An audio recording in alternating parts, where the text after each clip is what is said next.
Hey, this is Nicole Kelly, host of Loud and Proud. Thanks for listening to the following broadcast on Public House Media. This is Emily, host of Beauties and Headcanons here on Public House Media. Thanks for listening to the following broadcast on Public House Media. Once you're done with this episode, I hope you'll come and check out my show, Beauties and Headcanons, where we talk about nerdy theories, games, TV shows, books, movies, you name it. We're here to talk nerdy to you. A new show comes out every Friday. Don't forget to subscribe on iTunes so you never miss an episode of Beauties and Headcanons. Thanks again for checking out the following broadcast on Public House Media.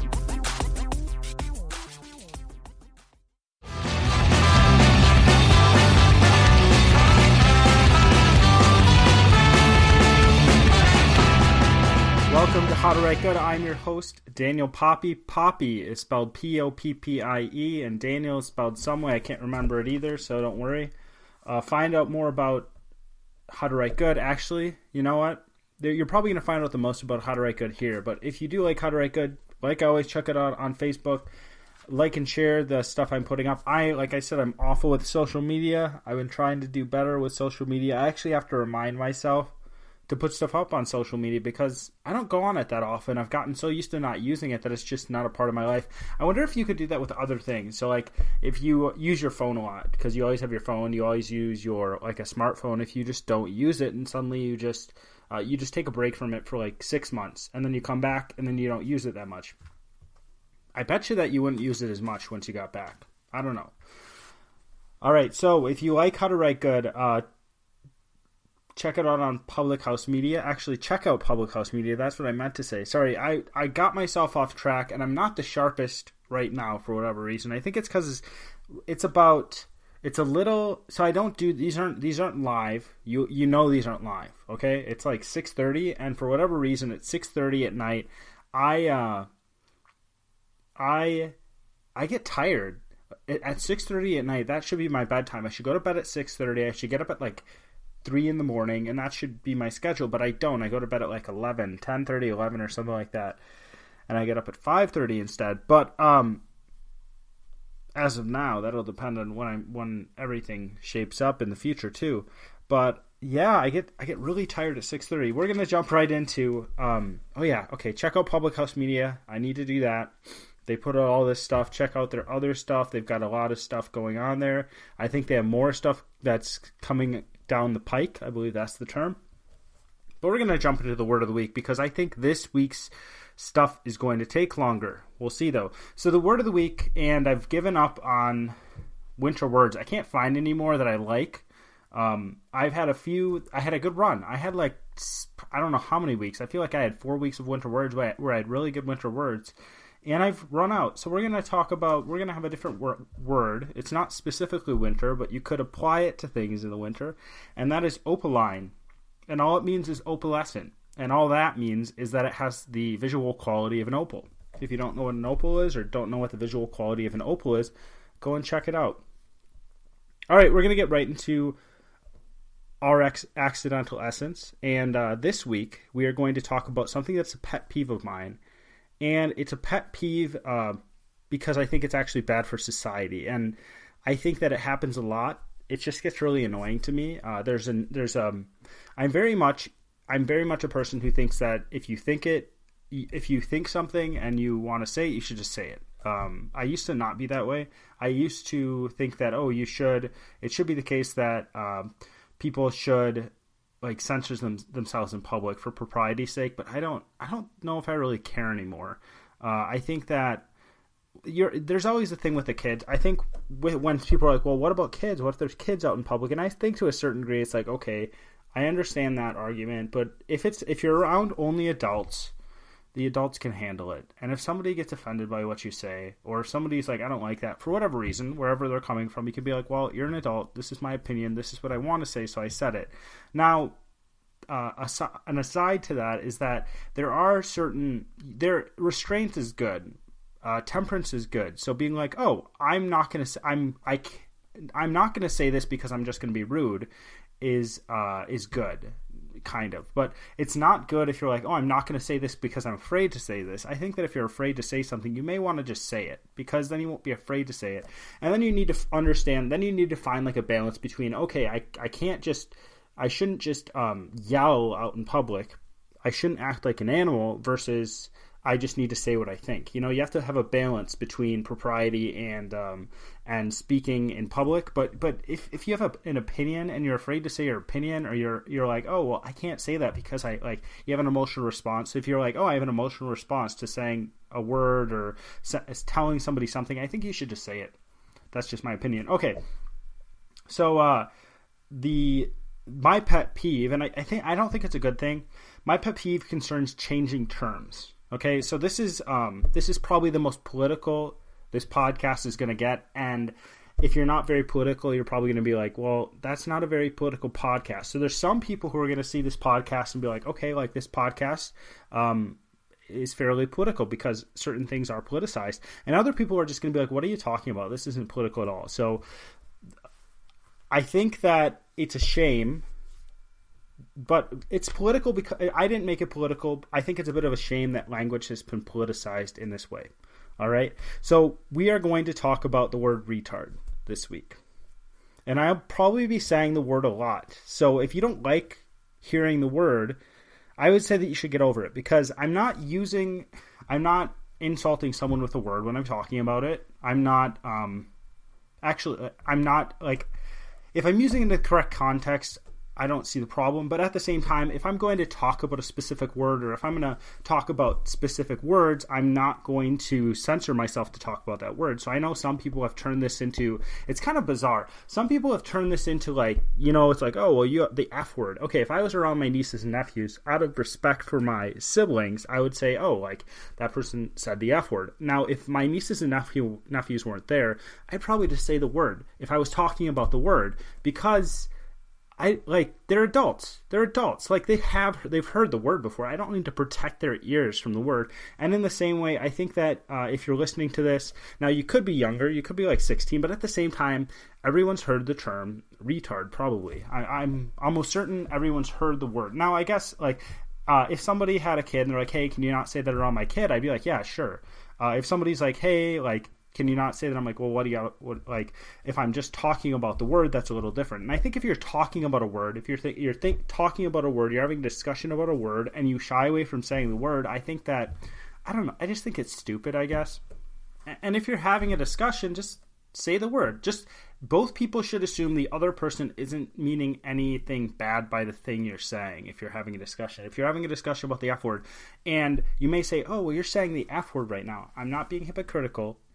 Because of different, because I'm with Public House, I can't swear, which is fine. I don't care.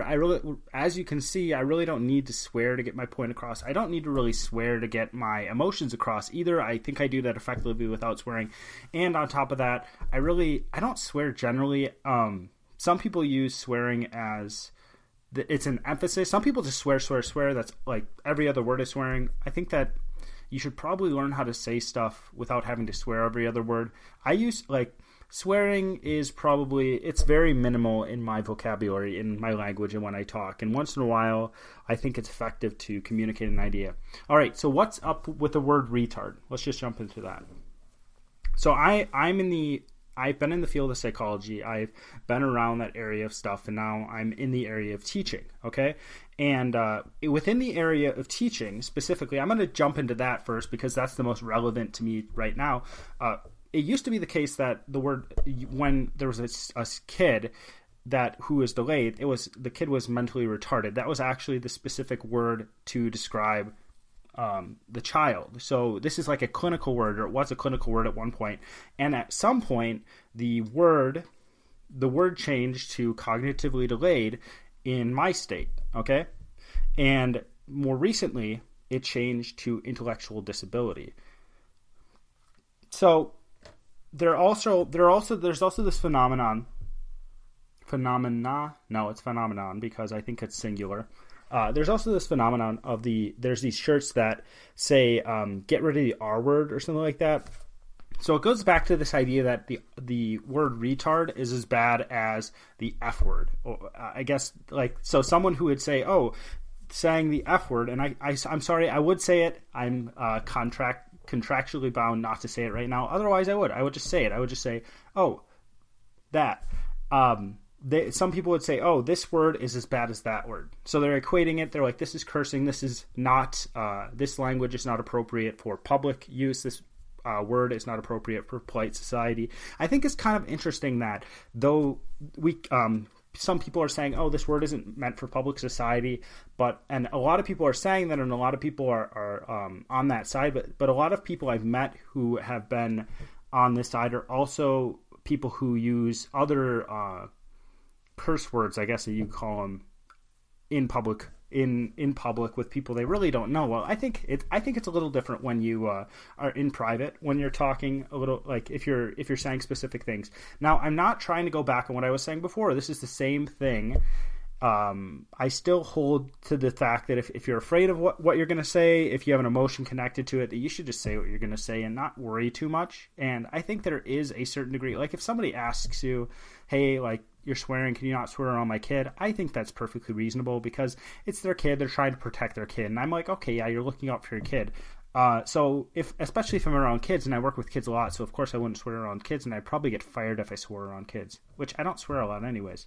But, so there's these R word shirts because they're trying to get rid of people saying it at all. Like it's not even, so me talking about the word retard in this context, people from coming across from what I see with these shirts is that they're like, oh, you shouldn't even say it at all. It just shouldn't be on your lips at all. You should never say it. Okay, so why did they get rid of this term?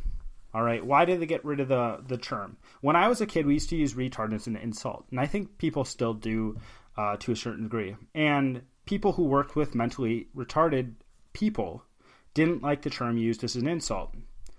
It's bad. It was bad to be mentally retarded, so that's what they saw it as. They're like, oh, they're like, oh, you're a retard, and I'm quoting right now, okay, people? They'd say, oh, you're a retard, like a kid would call another kid a retard. And the people who are in the mental health area, they're saying, oh, well, they're using this as an insult, therefore it must be bad to be mentally retarded. I'm not sure that is necessarily, I'm not sure that is necessarily communicated. I don't think that's what the kids were necessarily trying to communicate, that, oh, if a kid is retarded, that's a bad thing. Like, we're going to be mean to that kid because the kid is mentally retarded. I think that they probably meant it as like, oh, you are acting idiotically and you're not acting up to your functioning level. I think that's what they meant it as, but let's keep on going on. So because the word retard was used as an insult, Wisconsin, that's where I am, Wisconsin switched, and you can find that out on the website anyway, so I really don't care. Wisconsin switched to cognitively delayed because there was a lot of bad connotations associated with the word retard. So they're like, well, we don't want to have kids who are mentally retarded be called retard because there's a lot of people using it as an insult. Okay. And maybe there's some reason in that. But it's a bigger picture that I'm trying to paint right here. I just want to give you the idea of what happens with words and what people are doing and my pet peeve and why I think it's bad for society. So, so that changed to cognitively delayed, and now it changed to intellectual disability. And it changed to intellectual disability because the national organization decided, oh, this is the term we're going to use. And then Wisconsin said, okay, this is the term they're going to use. We're going to use this term as well, so we fit, and it makes sense nationally. So they did not change from cognitively delayed to intellectual disability because they thought it was being used, cognitively delayed was being used as an insult. They switched it because of a different reason. So that's fine. All right. So I really don't have qualms with switching terms if the term you're switching to is more accurate. All right. Now, some could contend that this term, the term intellectual disability, is more accurate than mentally retarded, because mentally retarded, well, cognitively delayed and mentally retarded mean the same thing. So I don't think that was an adequate switch, because it's the exact same meaning. Mental, like your mental capacity is delayed, it's slowed, and cognitive, that's your mental capacity, is slowed, delayed, and then your mental capacity, retarded means slowed as well, so it's delayed. So it's the same exact thing, and the only reason I think it switched from mentally retarded to cognitively delayed was the fact that people are using it as an insult. Okay, so that's the first snapshot here. I'm going to go back to this. I'm going to go back to these whole ideas. I'm going to jump ahead. I'm not going to jump ahead. I'm going to jump to something else. So I was with a colleague and I was working with kids with autism. I was working with autistic kids, and I was talking about one of these autistic kids that I worked with, and he had trouble, and my colleague had trouble with me calling the kid wore diapers. And my colleague had trouble with me calling the diapers because the word diaper has a connotation that, you poop in a diaper. That's what they're used for. So I'm just like, well, they are diapers. He's like, yeah, but like it's demeaning to him. I'm like, how is it demeaning to him? I didn't mean to be demeaning to him at all whatsoever. I'm just like, they're diapers. That's how they function at. He's like, well, they're pull-ups. I'm like, no, they're they're technically pull-up diapers, but they're still diapers. Like diapers is the term we use for that. So he wanted me to change how I said it. And I'm like, I don't think I need to change how I say that. So, if you are tuned into this stuff, or you have a sensitive ear to this, you may have noticed that I said the word autistic kid.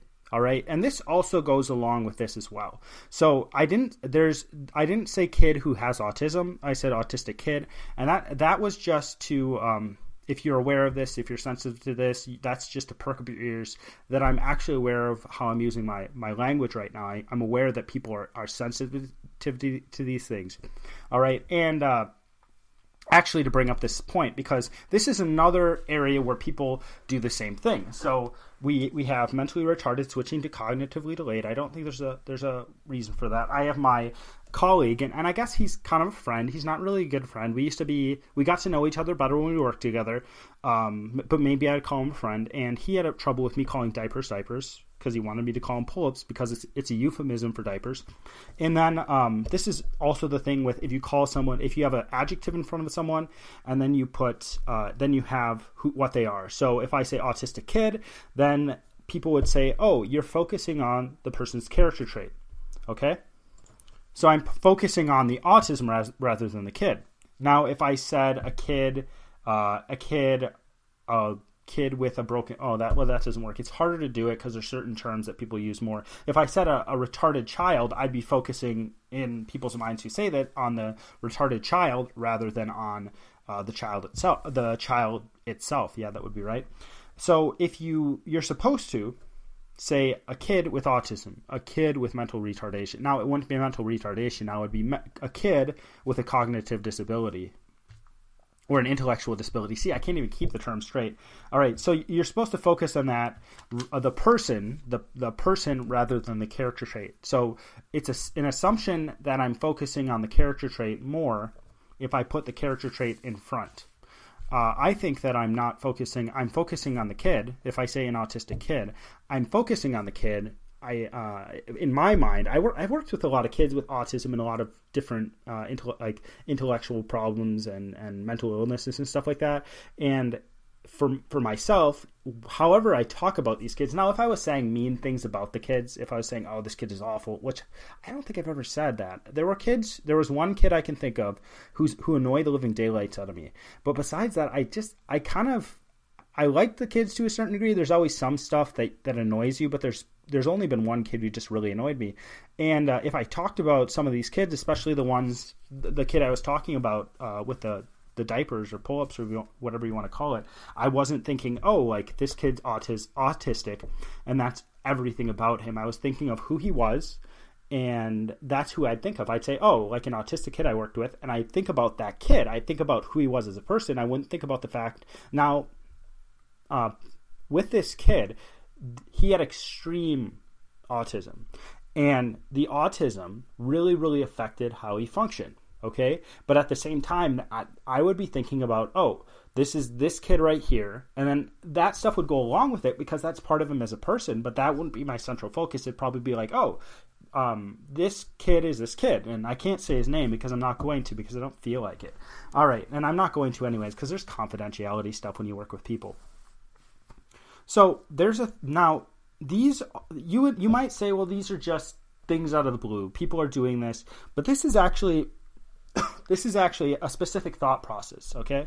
There's a specific thought process behind this because this happens a lot. And if you start to tune into this, you'll notice that this happens a lot, especially if you work in a social field. If you work with a lot of people, this happens a lot.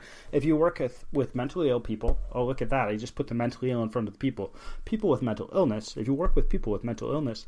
But if you work with mentally ill people, if you work with kids with disabilities, if you work with anyone with who's not in the average, so you have people who are healthy. There's the bell curve of health, and there's people who are extremely healthy like me, who are like in the top 10%. There's people who are just average, and then there's people who have really extreme health problems, and I include in those health problems intellectual, I include in those health problems mental health problems, I include in those health problems physical health problems, and the people on the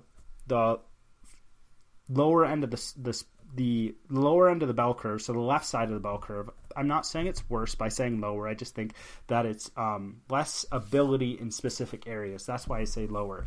Now, those people on that side of the bell curve, when people talk about them, they talk about them like they're a bowl of china, like they're a china bowl, like the ceramic dish. So they're like, oh, this person's a really delicate ceramic china that I've got to be really careful about, and I've got to be really careful about what I say around this person and what terms I use and everything like that. Okay? So if you are in any field where you deal with any person who has any problems, which I guess every person has problems, but someone out of the norm, problems outside of the norm of problems, you hear a lot of talk like this. And if you tune into this, you'll notice it. Okay? And and if you're someone who's like, well, I agree with that, I mean, you can have your own opinions. I certainly think that's the case. But I just want to explain where I think this thought process comes from, and then go off of this and explain why I actually don't like this thought process and I think it's wrong. Now, I'm not trying to say these people are bad. I'm not trying to say people because the guy I was talking to about this kid with the diapers, the guy, he's a really, really nice guy. I think he's a really great guy. I don't see any trouble with him. The field he's going into, I think he'll do a really good job. I think he's going to be working with people. I think he'll do an excellent job working with people. I think he'll have no trouble whatsoever. The people will love him. He's a great guy. I don't want to say that a person who thinks this way has bad motives. I don't think they have bad motives. I think that the premise they go off of is a bad premise. And maybe they don't even realize this comes from this premise.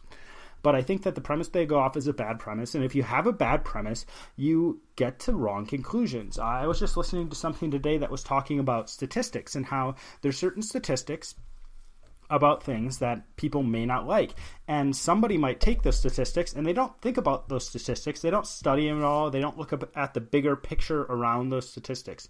And they don't say, oh, maybe these statistics that seem to be bad in favor of this person or something like that are actually, there's something else happening. Now, it's going back to the scientific argument that correlation does not equal causation. So people assume, there's a lot of people with this character trait or something that they do in this group of people. Therefore, this is the case. So they assume something bad or they assume something good about these people. All right. So you could in World War II Germany, you could be like, a lot of people are in the Nazi Party. Oh, Germans must be awful people. All right. Now the Germans had really bad ideas in the 40s and in the 30s and in the 20s. And there were reasons why they had those bad ideas. And I don't excuse anything that they did because of those bad ideas. But I think that a lot of the horrible things happened in that time because of the bad ideas. We assume, like, it's going back to what I talk about with Hitler. Hitler and all these people we consider awful, they are still human beings. And I think that why they do awful things really arise from the bad ideas in their heads. Okay. And this is really going back to my final argument with all this stuff. But I think once I get to the end of this argument, I think you'll see how I understand. Okay. So this way of thinking, so I'm taking words and I'm actually switching the terms. So it's like I take mentally retarded and I switch it to cognitively delayed, or I take diapers and I switch it to pull-ups, and it's not pull-ups you do with your arms, and I take a retarded kid and I turn it into a kid who is retarded or a kid who has mental retardation. It's kind of Orwellian if you think about it, because in And it's Orwellian and one of the most accurate representations of the term. If you know anything about 1984, because this is his most famous book, so this is the information we're going to draw from. Now, Orwell has two huge books. He has Animal Farm and he has 1984. And one of those two, you're really, like, there's certain books, he has other books, but they're not as famous. Now, in 1984, if you know anything about it, they take away language, and because they have less language, people can think less. They can't think as much because they don't have the terms to think about things. All right? So the idea of changing language, I think, so changing, and I don't see why there'd be any other reason. Someone could explain it to me. If you disagree with me, you certainly can send How to Write Good direct message on Facebook, but I don't see any other reason.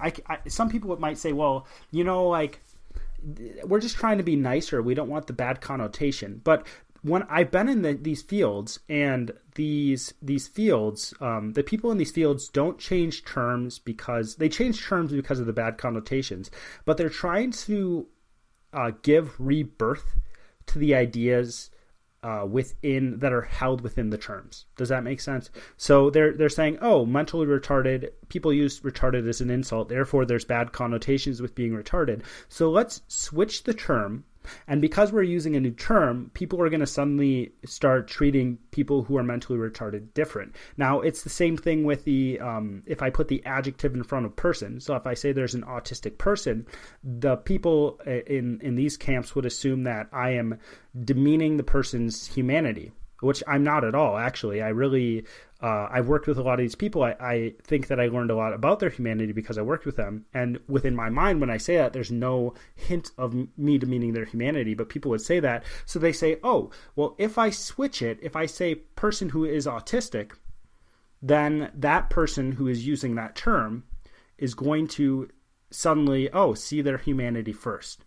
So that's why I think it's Orwellian, because with this idea, with Orwell, with 1984, you are changing the language to take away. You're trying to change the way people think, and in the same way, you're changing the language here to try to change how people think. Now, I'm not going to say that these people are evil who are doing this. I'm going to say, hey, they think that there's something bad in society. There's a bad idea that people have in culture, like they think that being mentally retarded is bad, or they use it as an insult, and they say, well, we want to change the language, so people start to think, oh, no, being mentally retarded isn't bad. It's not an insult. We shouldn't use it as an insult. So you change language, you change the thought. Now, in this process, so it goes, okay, language carries thought, language carries ideas. If I change the language, I am going to be changing how people think. And now I just lost, I've got two, I lost my my show map. So I write everything out, or I write almost everything out, or I give myself a basic outline and I threw it somewhere and I'm like, oh no, that was part of it. Okay. So my first problem with this is I think I see it as kind of a form of manipulation. I hate it when people try to sneak in ideas into something and they don't lay bare their ideas as much as they can. Now, this show, I think you could probably notice that I try to be really, really specific. I try to say, hey, this is why I think this way, and I try to get to the bedrock of why I think that way. Go back to the very core of it, and I think that if you're not capable of doing that, that's a little different. You just try to get as deep as you can. You try to give the best explanation you can, but if you're trying to slip in ideas and you're not really giving people exactly where the idea is coming from and exactly what you mean by the idea and why you're doing this, I think it is a form of manipulation. I think you should just be like, okay, I disagree with you on this. This is why I disagree with you on this. These are my points. This is my logic. That's what I'm trying to do here. So if you are a person who disagrees with me on this completely, you're like, no, I think that you should change language because I think that it's going to build somebody up. I'm giving you why I disagree with it, or I'm going to give you why I disagree with it. I haven't yet. And I'm going to give you my points for why I disagree with you. So I'm trying to say outright that, hey, I disagree with you completely about that, and I'll explain why. Now, the second reason is the act is futile. I think this is a futile act. I don't think it's going to do anything. All right? And the reason why I don't think it's going to do anything because the premise is wrong. All right? George Orwell, I think in 1984, this idea, now I'm going to reiterate it, just in case you forgot. You all remember. You're all super geniuses. I'm aware of that. And I don't know why you're listening to this show. But Now, with George Orwell, he thought, okay, if we take away language, we take away words people can use, and slowly people are going to be able to think less and less. Now, the premise that George Orwell or people who are trying to change language to change people's minds are going from is that the thought is going to be changed by the fact that I take away language or change language in some way. But language is just the vehicle of thought. Now, some people, this is a little, okay, in the past I've talked about language, and I think that the connection between language and thought is really, really, really close. All right, so I'm aware of I've talked about this before. I'll try not to contradict myself. I don't think I'll be contradicting myself. I think that two things can exist at once that seem contradictory, that are actually, they go together if you think about it enough, if you dig deep enough. Now, just because I change a word doesn't mean I change a thought. So words are the vehicles of our thoughts. We've got specific thoughts in our head that are carried along by words. If I change a word, that thought that's connected to the word, or the thought isn't going to change. The thought in my head's going to stay the same, and that's the important thing, right? The thought in someone's head is more important than the words they use. So this people who are really religious, and I'm just going to pick on them for right now because I'm a Christian, and I think it's easier to pick on someone in your group and not get called out about it. But people who are really religious might say, oh, I don't like that person because they swear a lot. Okay, well, what if that person who said I don't like that person because they swear a lot, what if they had terrible ideas? Okay, let's just say this person, I don't like that person because they swear a lot. They're not a very good person. Well, this person who says that they don't like that person, what if they think, oh, people who are of a different race, they're inferior to me, and they never swear. These people never swear. And then you have the person who swears a lot, and they think, no, that person isn't inferior to me because of their race, who has the better thoughts. Well, in that case, the person who swears a lot, who just has the mouth of the sailor, is the person with better thoughts. Okay. And just because they're using different terms, things that might offend someone, there's a lot of people who would probably get offended by swearing, and there's been more people in the past who would have gotten offended by swearing, but it doesn't change the thought behind what they're saying. So every other word is the F word, and I can't say the F word on air, I'm sorry. Every other word is the F word, but the thought behind their words are better than that person who won't swear at all. Okay? So what I'm saying is the thought is the important thing. All right? Now, a word does not carry a thought by necessity.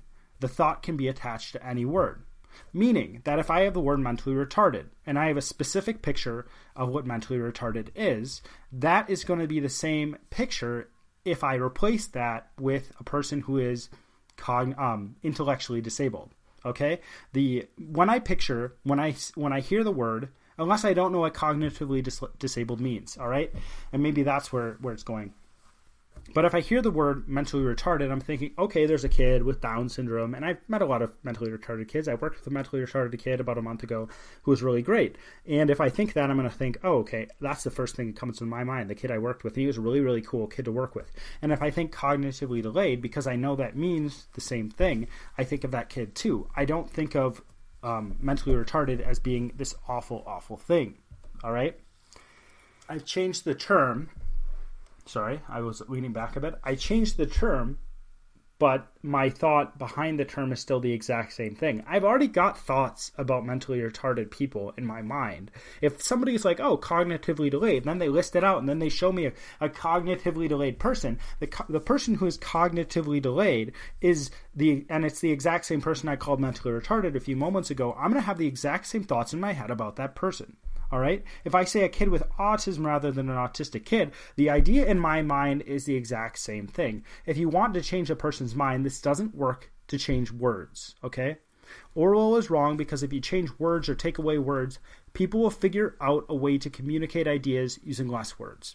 And I think that people who try to change the terms are wrong as well because they're not changing people's minds. Now, if you really, like I said before, if you really, really want to change people's perceptions about certain things in society, just teach them about the things, actually get them in contact with people who are in that situation. And there's going to be some people who don't react at all. Maybe they're gonna be like, well, I was completely convinced. I'm completely convinced of my own ideas because they already have ideas that help them be convinced of that. Okay, All right. So that's just how it is. And some people are going to be like, oh, I never knew this. Like, I never realized that someone who is mentally retarded could be so cool. And like I said, I've worked with people who are mentally retarded who are really, really cool people. So if you have an idea inside your head that's bad, how you're going to use the term is going to be bad. Like I've talked about this before, I believe. If I say that, and if I use the term orange for an apple, the apple is still going to remain the same thing. Now, it doesn't matter what term I use for what I'm talking about, as long as I've got the idea in my head. Okay, so we're going to jump over to the logical fallacy of the week. It's red herring, and I think it's an awfully appropriate red herring. So the red herring this week is argument from emotion, or the emotional argument. And this is an argument that harnesses emotion to try to either sway your emotion or say that, oh, this affects people in a specific way emotionally, to try to get you to change your opinion. And I think that this whole argument of saying, oh, well, if you use the term mentally retarded, it's going to hurt people's feelings, or you shouldn't do it because it feels bad, or different things like that. It's an argument from emotion. All right. And I'm just going to say one more thing about about terms.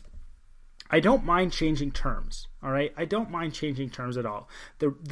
I only mind changing terms if there's a term that's a perfect fit. All right, so we have a term, it's a perfect fit for something, and it describes it really, really adequately, and we change it to something else to make someone to make it seem like it's better, or make it sound better. It's euphemisms. I hate euphemisms. There you go.